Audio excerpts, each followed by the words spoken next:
Assalamualaikum warahmatullahi wabarakatuh. Waalaikumsalam warahmatullahi wabarakatuh. Kami dari kelompok 9B akan mempresentasikan hasil kerja kelompok kami tentang aklimatisasi dalam olahraga. Sebelumnya, perkenalkan nama saya Senadi Rizky Arsenal, NIM 6211419055. Nama saya Yusti Ika, NIM 6211419054. NIM 62114190057. Apa itu aklimatisasi? Aklimatisasi merupakan suatu upaya penyesuaian fisiologis atau adaptasi dari suatu organisme terhadap suatu lingkungan baru yang akan dimasukinya. Hal ini didasarkan pada kemampuan organisme untuk dapat mengatur morfologi, perilaku, dan jalur metabolisme biokimia di dalam tubuhnya untuk menyesuaikan dengan lingkungan. Beberapa kondisi yang pada umumnya disesuaikan adalah suhu lingkungan, derajat, dan kadar oksigen. Aklimatisasi adalah sistem pelatihan atletik di mana tubuh dipaksa untuk mengkompensasi tekanan dari kondisi iklim yang baru atau berbeda. Melalui kompensasi, tubuh mampu metoleransi tekanan fisik seperti dengan cara yang lebih efisien, dan atlet biasanya akan mencapai kinerja fisik yang lebih baik. Metode aklimatisasi. Yang pertama, metode aklimatisasi panas. Aklimatisasi panas kadang-kadang disebut secara umum sebagai pelatihan panas, yang mempunyai arti teknik diarahkan untuk meningkatkan kinerja di iklim hangat. Proses aklimatisasi berbeda dari aklimatisasi panas. Aklimatisasi panas adalah proses di mana seorang atlet menjadi terbiasa dengan panas meningkat selama 4-14 hari periode. Aklimatisasi panas adalah seluruh spektrum pelatihan panas, termasuk periode aklimatisasi awal, serta jangka waktu yang mengarah ke kompetisi, di mana praktik-praktik panas pelatihan akan dipekerjakan. Yang kedua, metode aklimatisasi ketinggian. Ketinggian aklimatisasi atau pelatihan ketinggian membantu tubuh atlet untuk lebih memanfaatkan oksigen sebagai atlet dalam olahraga di mana sistem anaerobik tubuh adalah fokus, termasuk pelari dan atlet tim olahraga. Penelitian ini yang luas tentang pelatihan ketinggian menegaskan bahwa ketiga metode akan meningkatkan kinerja permukaan laut. Pada pelatihan ketinggian dilakukan di 8.000 kaki, mengurangi tingkat oksigen memaksa tubuh untuk meningkatkan produksi sel darah merah. Para agen untuk pengangkutan oksigen dalam aliran darah, peningkatan produksi sel darah merah dipicu oleh rilis pada gel dari hormon eritropoietin. Ketinggian pelatihan akan meningkatkan kapasitas oksigen oleh antara 2% dan 3% dalam 3 bulan dimulainya. Faktor yang signifikan dalam banyak olahraga. Manfaat ini akan hilang untuk atlet dalam waktu 3 bulan dari penyelesaian pelatihan ketinggian. Sistem pernapasan respon untuk ketinggian. Meningkatkan laju pernapasan saat istirahat dan selama latihan. Sejumlah kecil molekul oksigen per jumlah udara tertentu berarti bahwa peningkatan ventilasi diperlukan untuk mengkonsumsi jumlah yang sama oksigen seperti pada permukaan laut.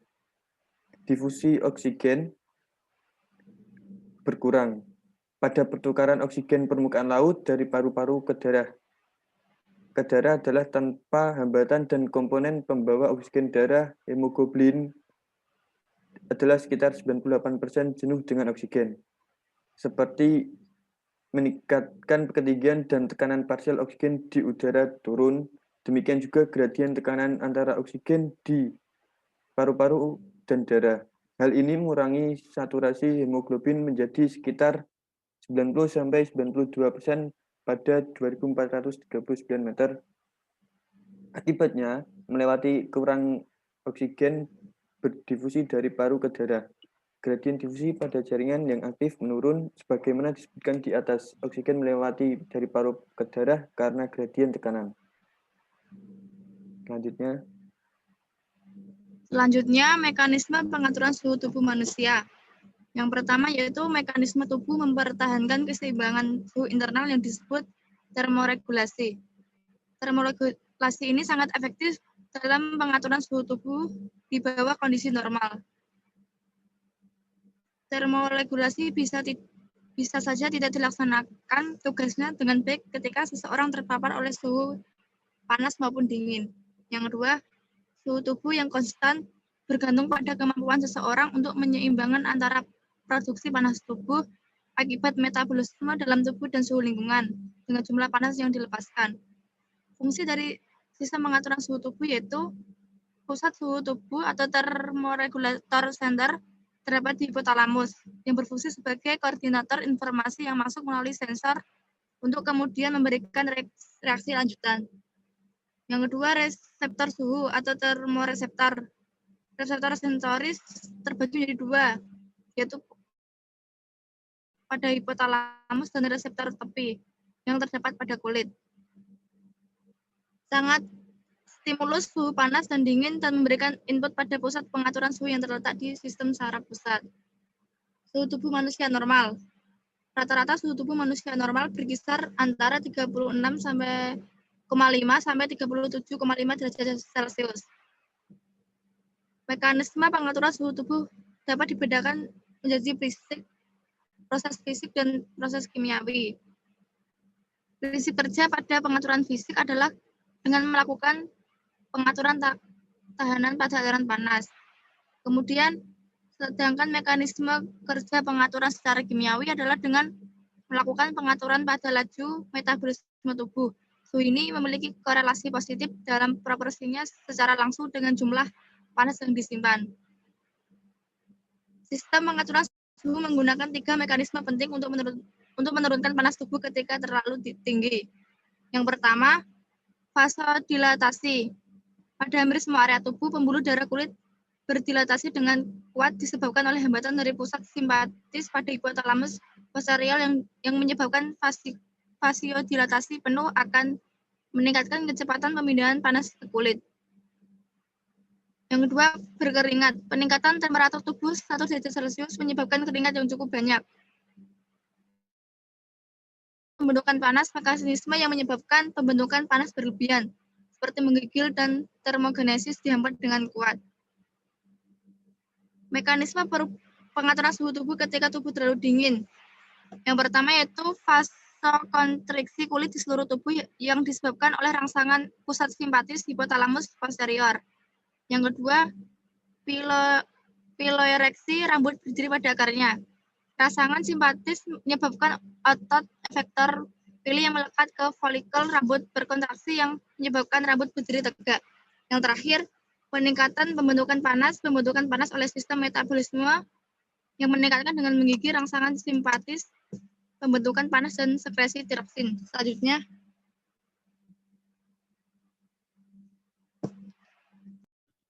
Latihan olahraga terhadap panas. Yang pertama, kemampuan seseorang untuk beradaptasi dan melakukan latihan pada suhu lingkungan yang panas disebut sebagai aklimatisasi tubuh terhadap panas. Tergantung pada seberapa besar perubahan suhu yang diakibatkan oleh perubahan lingkungan dan respon biologis seseorang. Proses aklimatisasi mungkin akan terjadi selama beberapa hari sampai beberapa bulan. Berbeda-beda satu individu dengan individu lainnya. Aklimasi panas mungkin menghasilkan respon yang sama dengan aklimatisasi. Namun, aklimasi dicapai dengan cara mengawasi dan mengatur suhu lingkungan. Beberapa jam latihan dalam suatu lingkungan panas menyebabkan dehidrasi dari kedua faktor, baik dan ekstraseluler.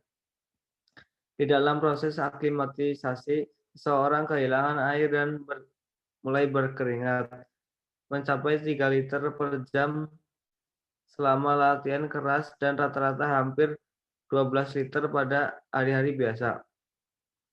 Apabila dalam beberapa jam seseorang mengeluarkan keringat secara intens dapat mengakibatkan kelelahan dan kelenjar berkeringat, sehingga terjadi ketidakmampuan tubuh untuk mengatur suhu inti.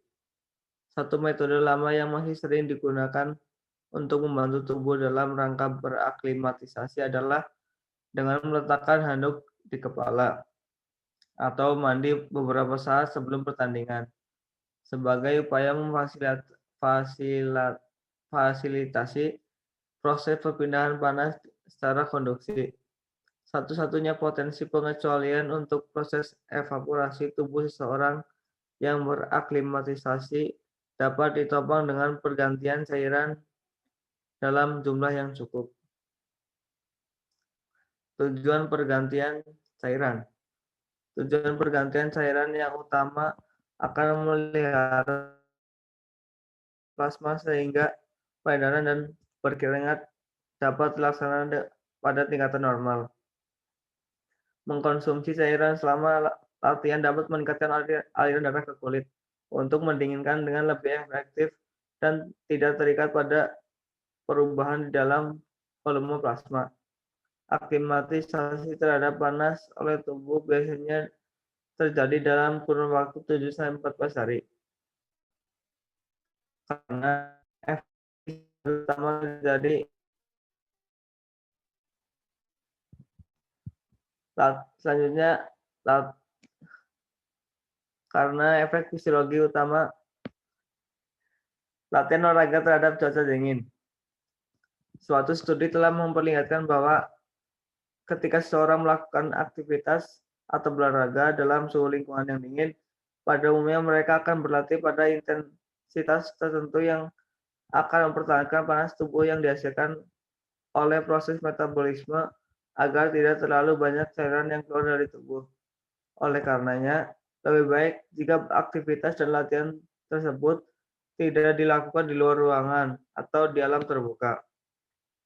Suhu lingkungan yang dingin tidak secara cepat berpengaruh pada kesehatan, karena meskipun udara yang kita hirup untuk bernafas tidak membuat jantung kita membeku, ketika kita melakukan olahraga dengan intensitas sedang dan melakukan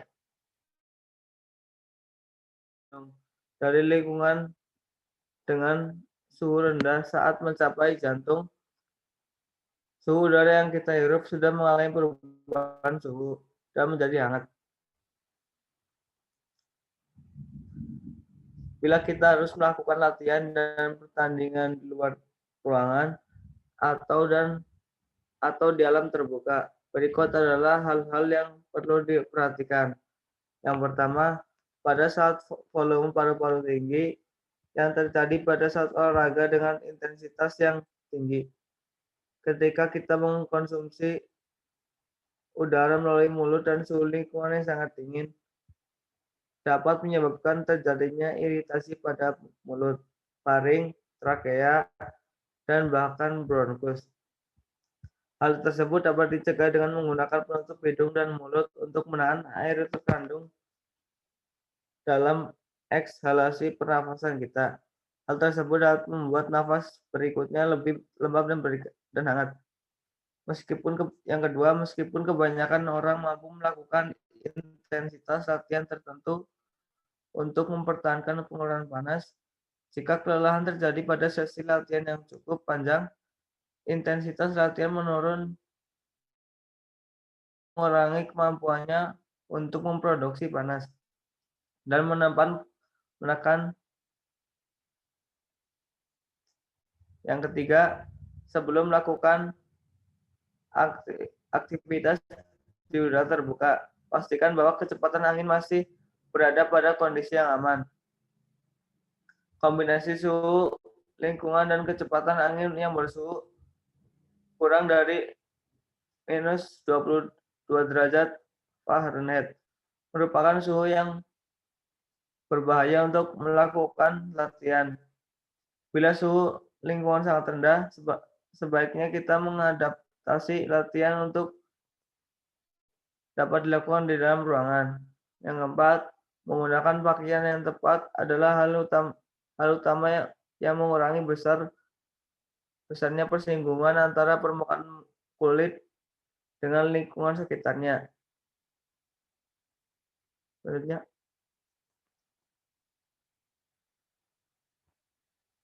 kesimpulan. Ini merupakan suatu upaya penyesuaian fisiologis atau adaptasi dari suatu organisme terhadap suatu lingkungan baru yang akan dimasukinya. Aklimatisasi adalah adaptasi atau penyesuaian diri terhadap keadaan lingkungan baik ketinggian, iklim maupun cuaca di lingkungan, di mana apabila seorang hidup di benua Afrika memiliki suhu tubuh tinggi dan seseorang itu kemudian pergi ke Eropa, maka tubuh seseorang tersebut akan melakukan aklimatisasi terhadap suhu yang berbeda di Eropa. Begitu pula sebaliknya. Selain itu, apabila orang yang terbiasa hidup di dataran rendah kemudian pergi ke dataran tinggi yang kadar oksigennya tipis, pasti tubuh akan melaksanakan aklimatisasi untuk menyesuaikan tubuh. Ya, saya kembalikan ke Aksen. Terima kasih. Sekian dan terima kasih. Apabila ada kesalahan, mohon maaf. Wassalamualaikum warahmatullahi wabarakatuh.